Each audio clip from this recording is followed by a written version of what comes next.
The story of Platts eWindow continues.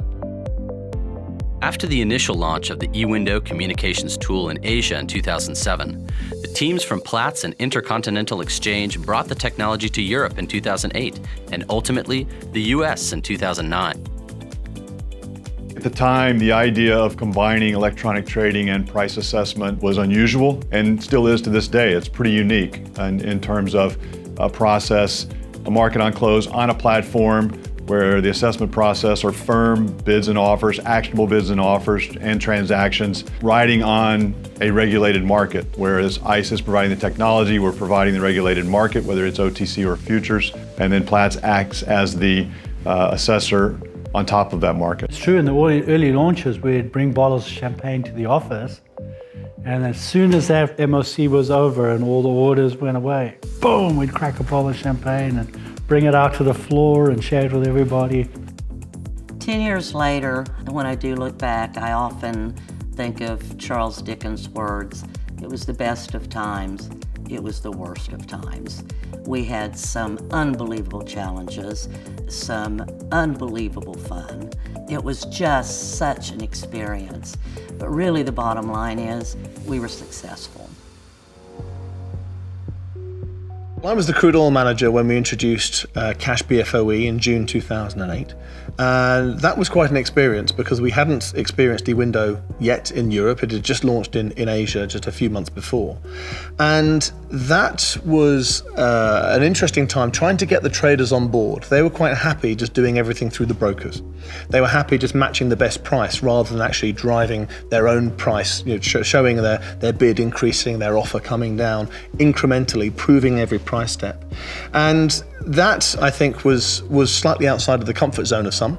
But now when you realize that the price input is in their hands, they saw the efficiencies, they saw the ease of which they could trade and indeed prove price in the Platts process.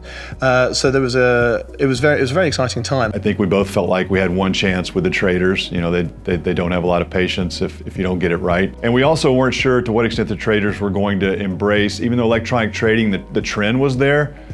These were still illiquid markets, most of them heavily brokered, and a lot of the traders were very experienced, had been at this a long time, and we weren't sure that they were going to actually enter these bids and offers themselves into the platform.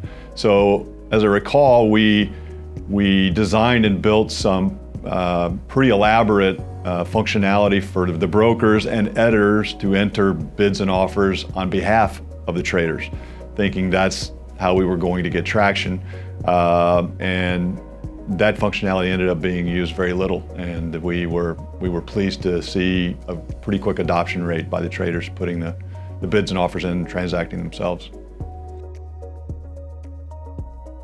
The amount of data that we've been collecting on eWindow over the last 10 years is impressive. There's a lot more you can do with the data these days in terms of price, the volumes of trades, who's buying and selling, that I think is very impressive overall for everybody. Over the last few years, we've been able to activate and enhance extra tools and products and services that link into the eWindow tool, such as near real-time historic data, which is subscribed to widely now after its implementation, implied spreads, Platts Cash BFOE instruments, associated crude linkage on the Dubai crude basket. We're looking at pipeline spreads, so a number of different functions for people to use within the tool, also other things that add on and bolt on to complement around what's happening on the screen.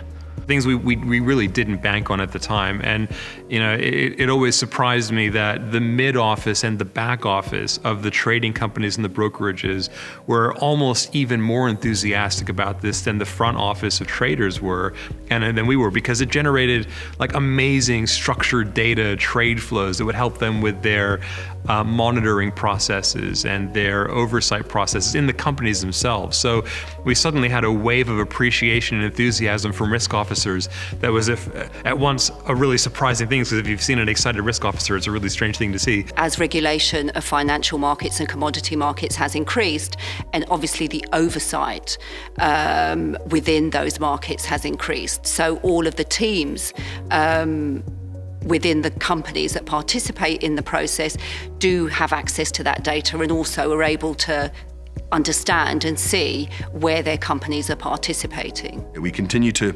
find ways to shape the tool to the problems that the industry has or to the needs that we have as a PRA. It's never a tool that's stood still, and I believe it never will be. The story of eWindow continues on social media, #Platts eWindow.